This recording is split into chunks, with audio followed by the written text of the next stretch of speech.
نن چې په مسلمانانو کې څو فرقې جوړې سوي دي، څه اختلافات زموږ په ملک روان دي، دا ګرد هغه خلک دي چې د امام صاحب مذهب یې پرېښي دي، دا اختلافات کې راونیولي دی سره د سپین ږیرو د دې بشرانو څخه پوښتنې وکړي، د زمانو څخه د کلو څخه د 1000 کاله او د 1200 کاله څخه چې عجمو ته اسلام راغلی دی، د امام صاحب مبارک مذهب دی.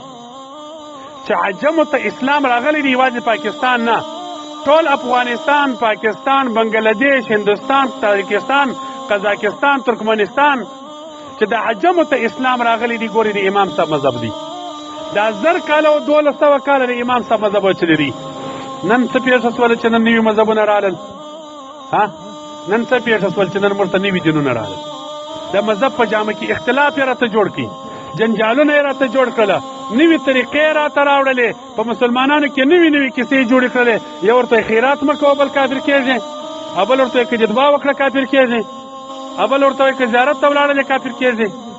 د امام صاحب مبارک مذهب ټینګ کړي، خپل مذهب را ټینګ کړي، هغه د صحابه کرامو سره روان مذهب دی. ګوره امام صاحب مبارک صحابه لیدلي دي، د صحابه او د زمانې سره روان مذهب هغه د امام صاحب مبارک مذهب دی. لہذا پر دا باندې به اتفاق کوي چې د امام صاحب مذهب ټینګ کې اتحاد به وي، بیا به مو دشمن ناکامه وي. که نور مذهبونه راوړل الله دې مو وساتي، بیا به مو دشمن را باندې غالبه کړي. لہذا یوه خبره د دې مدرسې استادانو ته م کوم، ته خو مې ډېرې وکړې چې د استادانو لیاز وساتئ. استادانو ته یې دا وایم چې دا هر بچی به ګوري د ځان بچی بولي. دلته خو نو مندې و دا بچیانو ته انتظار دي، پلار د بچي ته انتظار دی، بچی راستولی دي د مولوي صاحب د مدرسې سبق ورته وایي، قرآن به ور زده کوي، اخلاق به ور زده کوي، ادب به ور زده کوي. خالص دا نه چې خالص علم ور زده که، علم خالي دا ته نه وایي، دا پوهې ته چې یو سړی پوه که دا خالي علم نه دی. دا نه دی ملایي چې دا طالب ته قرآن شریف خالي ور زده که، کتاب ور زده که، یا قرآن ور زده که، ادب ور سره ور زده که، احترام ور زده که، په قرآن عمل ور زده که، باندې عملیه که، نیت اور اصلاح کا، ظاهر و باطن اصلاح وکړي. بارونه دا مولا دی، طالب دی. دا بعضې ملایانو طالبان دي خوا نه رسبه دي، زه د دې سپینو خولیانو ډېر خلاف یم. دغه نه دي دا دلته چې طالبانو ته دي. زموږ مدرسې ته دا مولوي صاحب هم راغلی دي، زما مدرسه کې دا چې دا استادان او دا ملایان ناست، تقریبا 1.5 سل طالبان موږ سره دننه شپې کوي. په 1.5 سل طالبانو کې موږ بې لنګوټې طالب نه لرو. د ده اکشنیس یې راونیسه بیا د راځوانه پورې په ټول مدرسه کې مو بې لنګوټې طالب نشته. ما په مدرسه کې راسې یو بینر جوړ کړی دی، پر هغه باندې مې شاوخوا 60 شرطونه د مدرسې لیکلي دي. یو شرط مې دا لیکلی چې مدرسه کې به طالب لنګوټه تړي. هسه ولې نه تړې دا لنګوټه؟ دا لنګوټه ته ولې نه تړې؟ دا طالب یې ولې نه تړي؟ که ته وه د کلي عاجز صاحب ځوان، هغو ته م وایم، خو طالبه ته خو د مدرسې ابتدا کوې، تو خو د الله د دین ابتدا کوې. ګوره نو د دین به ټول احکام په د طالب باندې کوشش کوي چې عملی کړي، کوشش به د دې کوي چې د طالب د دین و هرې خبرې ته تیار کړي، جوړې کړي که نه. هسه چې طالب و ملا د خدای د رسول صلی الله علیه وسلم لباس نه جوړي، نو دا اوس چې ما ته د اسکول غیبت کوي، نو زه د اسکولي څه څه ګیله وکړم چې ملا مو لنګوټه نه وتړي، چې طالب مې لنګوټه نه وتړي، زه به نو د اسکولي سباره ګیله په کم ځای وکړم. ته یې ما ته ګورې سپیکر مه شروع او خو نه سمیږي چې زه کښېنه بر سمیږي. د طالب به نو چې ته د الله د رسول صلی الله علیه وسلم لباس ګوره، د علما ناست دي، که خطا سوله بیا عربي دې معافي غږ دې راباندې وشي. یو ملا دې ما ته وښي یوه ورځ چې د الله پیغمبر صلی الله علیه وسلم په درسته زندگی حیات کې یوه ورځ بې لنګوټې لمونځ کړی دي، څوک دې وښي؟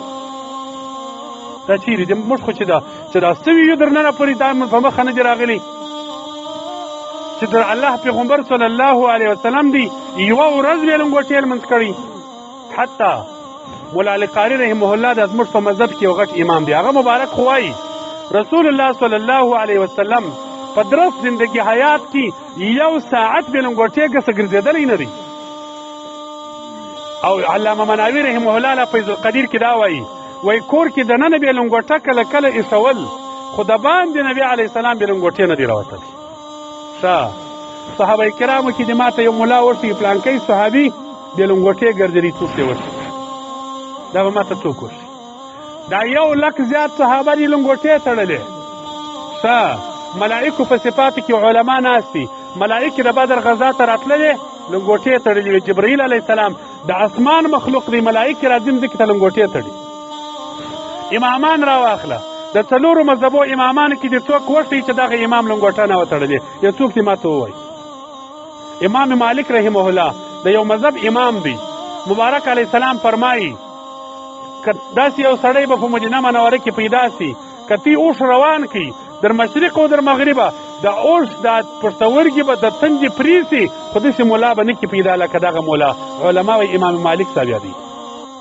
هغه عالم فرمایي امام مالک صاحب وایي زما ژره نه وه ما لنګوټه تړل. په ټول مدینه منوره کې چې مې وایي څه فقها لیدله بې لنګوټې ملا مې نه لیدی. دا څه وخت دی؟ دا د صحابهو دور دی، د تابعینو دور دی، د تبع تابعینو دور. هغو لنګوټې تړلې. دا سپین ږیرو دا پخوا دا اوس دا سپین ږیري دا دي ناست، خوا دې لنګوټې تړلې.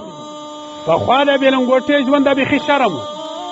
اوس خو نو ګوره تاوان د دا شي څه پېښ شو، خوا دې نره سره به دی ملګري چې ملا مو بې لنګوټې سو نو بهر د کلي حاجي صاحب وایي زه لنګوټه څه کوم؟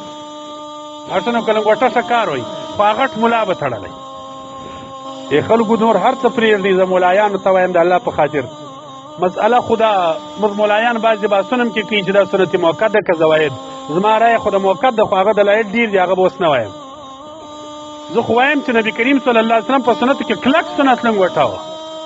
دا عبادت دی د لنګوټې تړل، دا عادت نه دی، خو هغه دلایل ډېر دي. لمونځ بې لنګوټې او د لنګوټې فرق ورکوي، خو خالص به دا ووایو آیا د رسول علیه السلام لباس زموږ دپاره کافي نه دی؟ چې نبی علیه السلام کومه جامه کول، آیا هغه جامه د مسلمان دپاره نه ده کافي؟ تاسې جواب راکړئ. آیا موږ ته به د انګریز جامه ښه وي که د رسول الله صلی الله علیه وسلم؟ د الله کتاب خو موږ ته وایي لقد کان لکم فی رسول الله اسوة حسنه. الله بلاکیب خو ستاسو دپاره د رسول علیه السلام په باب کې اسوه حسنه ښه اقتدا چې کولی سي هغه په نبي علیه السلام پسې وکړي. نو داسې راسي موږ د نبي علیه السلام زندګي وګورو، رسول الله صلی الله علیه وسلم څنګه زندګي کول، د الله پیغمبر صلی الله علیه وسلم څنګه لباس کوي. حاجي صاحب دا یوازې د ملا دپاره نه دي، دا ستا دپاره هم دي، ځکه خو ته هم وایې چې زه امتي یم، خو ته هم د امتیت دعوه کوې، ځوانتي هم دعوه کوې، زه هم دعوه کوم، خو ما ته اولاد ده چې زه ستا در مخه وکړم، ځکه زه خو ځان د دې وارث د نبي بولم، زه خو ځان د نبي علیه السلام پر مسله باندې ناست بولم. زه ولې د نبي علیه السلام جامه نه کوم؟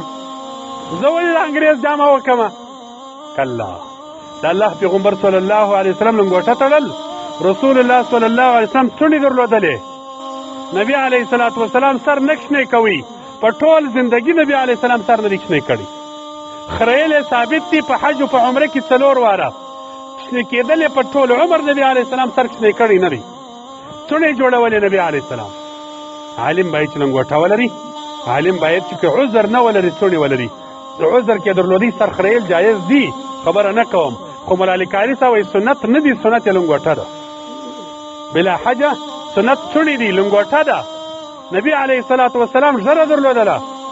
ګور دا نه وایي چې که چا ژره وخریله، بعضې عوام خلک وایي تی خو ژر خریلي د اسلامه باسي. یا حاجي صاحب قسم دی در ځان دې بالا بولم، که ژر خریلی که ژر وهلی دا دې په مدرسه کې ولاړ یم، زما دې د الله په ذات قسم وي چې در خپل ځان دې په عمل اوس هم بالا بولم، خو دغه عمل دې بد بول، اسلامه دې نه باسم، خو دغه ناروا ته ناروا وایم.